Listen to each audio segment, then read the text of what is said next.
Well, welcome everyone to episode 6 of Rational Reality. Some of you may be aware that we're working on a rather prestigious project up at Wentworth Woodhouse, which is a stunning Grade 1 listed stately home in South Yorkshire. We're very privileged to be working with the Wentworth Woodhouse Preservation Trust to conserve the building for future generations and being a key part in transforming that for the future. Today I'm joined by Sarah McLeod, the Chief Executive of the Trust, who are the owners of the building and are steering this preservation project through what are at the minute some very challenging times. So welcome, Sarah. Thank you for joining us. Yeah, great to be here. Can you briefly talk us through the master plan for Wentworth Woodhouse? Yep, sure. So we put together the master plan sort of during 2017, 2018. There had been a plan for Wentworth prior to the trust taking the property on, but it had been a fairly broad brushstroke kind of plan.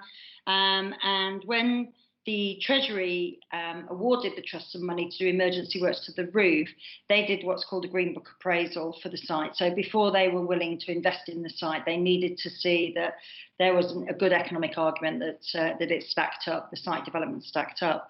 However, the Green Book appraisal was extremely sort of financial in the way it assessed the project, and was really done by economists for economists, I guess, and for accountants. So there was a role for us to play as soon as we took over the site to really look at what the community wanted. All of the plans up until that point had been very much around what the sort of financial people behind the project had been looking for. But in actual fact, you'll know yourself, no project really works unless you take the community with you on that project. So I felt very strongly, and the trustees felt that the first thing they needed to do was to create a really detailed master plan that looked at not only what is a sustainable option for the development of the site, but also what is feasible in terms of its listing and the restrictions on the site and how much flexibility there might or not be around that, and what the community wanted and what the community felt and what they, their input into it. So we carried that exercise out over 2017, 2018, and part of that was visiting lots of other sites. We went to 22 other sites. Right, okay. Similar, not all historic houses, but big mixed-use developments. And we really went to meet the teams of these places to find out from them what had worked, but most importantly, what hadn't worked, so that we didn't make the same mistakes as they did. And out of that exercise, we did a lot of research as well. We came up with a sort of 20-year development plan for the site, which is a phased plan.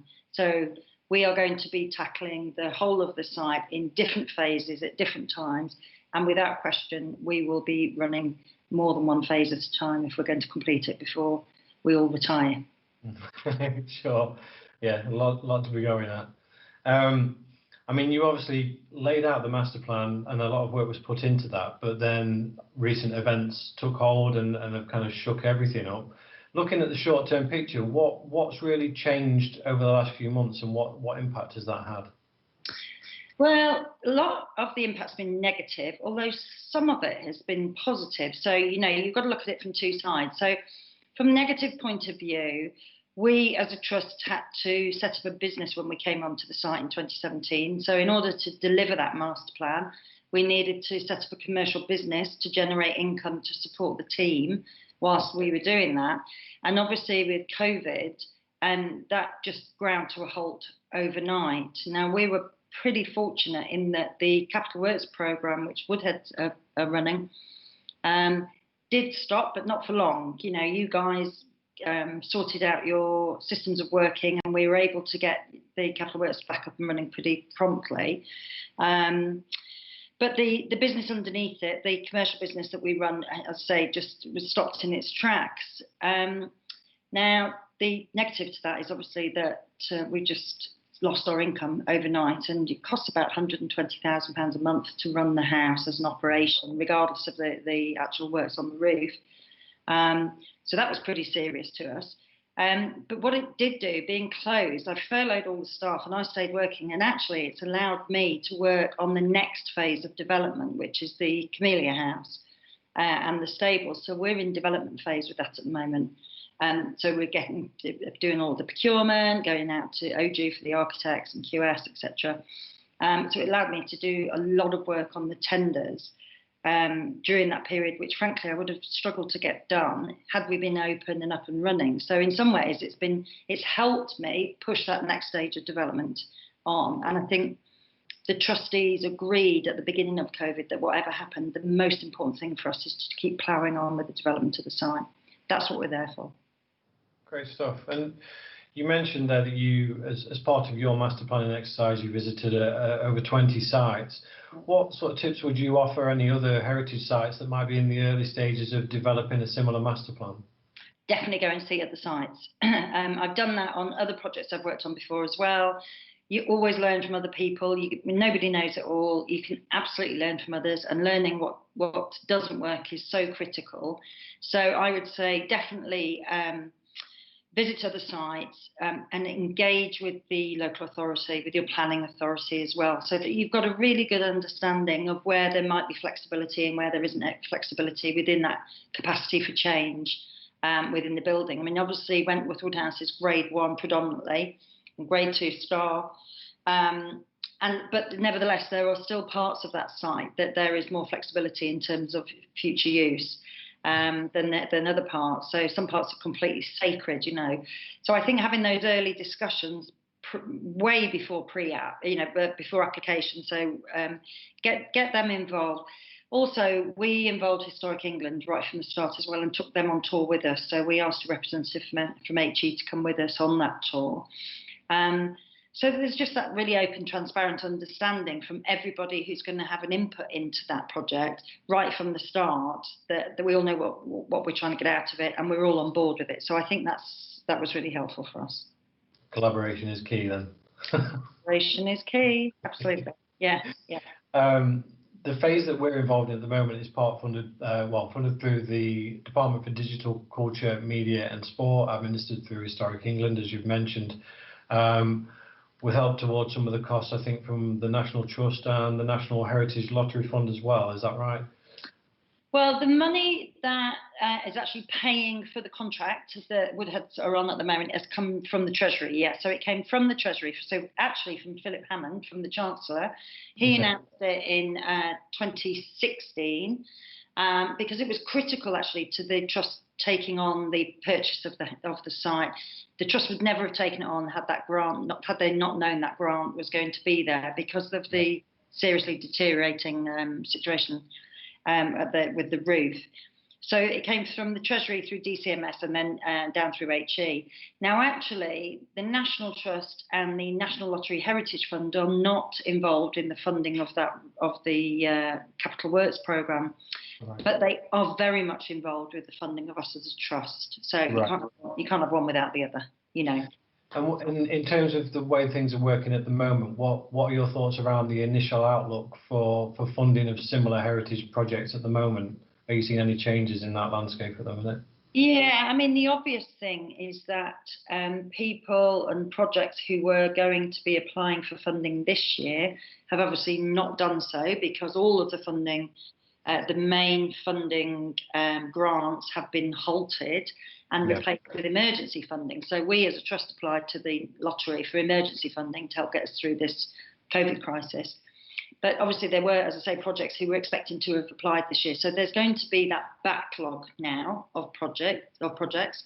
So, you know, we at Wentworth were expecting to apply for funding for the Community House next year, but I think that may now get pushed back because obviously there's going to be people who are waiting before us. Having said that, there's also going to be underspend on projects that had been allocated funding for this year that have not been able to go ahead. So there is funding out there. It's just you may need to look at alternative sources as to where it's coming from. Okay.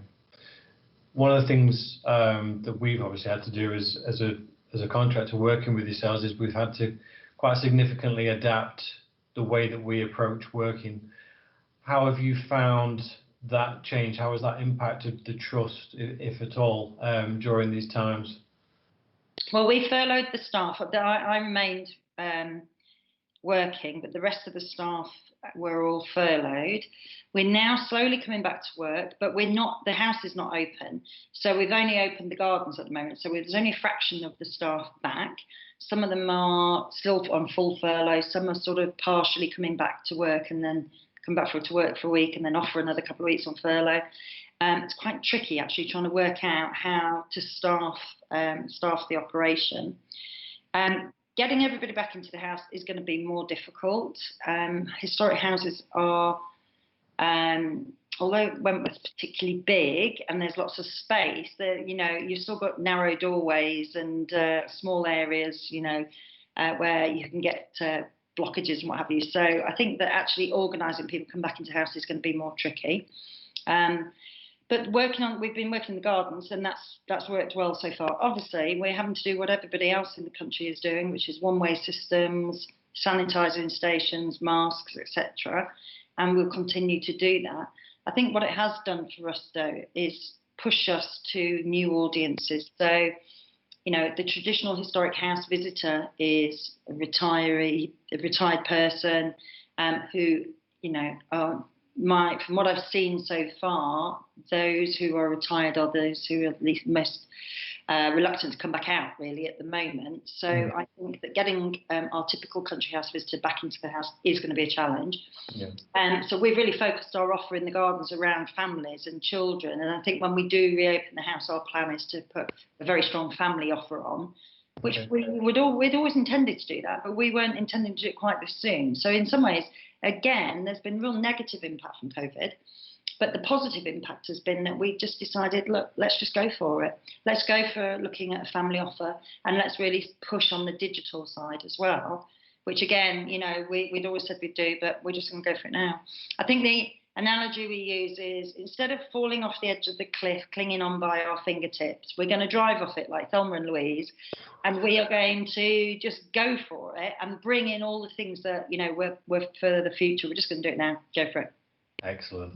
And just finally, speaking of new audiences, we've all been intrigued by the builder's banter that was found on site from the 1830s, and I think that's even managed to find its way into some pretty significant national press articles as well. How's the search going for the ancestors of those named on the piece of wood? Yeah, it's great, isn't it? Well, we do have an excellent PR team at Wentworth, I have to say, as do Woodhead. Although you sneeze in Wentworth Woodhouse, and there's interest in it because of their profile of the project. Nevertheless, I think when you get historic graffiti like that, it's really interesting, and people are really interested in social history, aren't they? More so in some ways than the architectural side of it. People are really interested in people who used to live there and work there. So there's been a really good response to that. And, we're researching it, and no doubt we will find out exactly who they are and what they were doing. But, no different then. Builders then, not so different to builders now, are they? No. Fingers crossed we find out some more soon. Yeah. Well, thank you, Sarah. Thank you for your time. You mentioned that the gardens are open, and you've kind of got that new audience of families and garden lovers alike. So I personally have had a wander around there when I've been up at the site, and I'd really encourage anyone to take a visit to Wentworth if you can, and book quickly, because I understand, obviously with social distancing as well, those spaces are at a premium. We'll also see that incredible scaffolding starting to come down very soon, so we'll start to see the building looking something like it used to before we came along in the not too distant future. But once again, Sarah, thank you for your time, and that's it for another episode. Thank you very much. Cheers. Thank you. Cheers.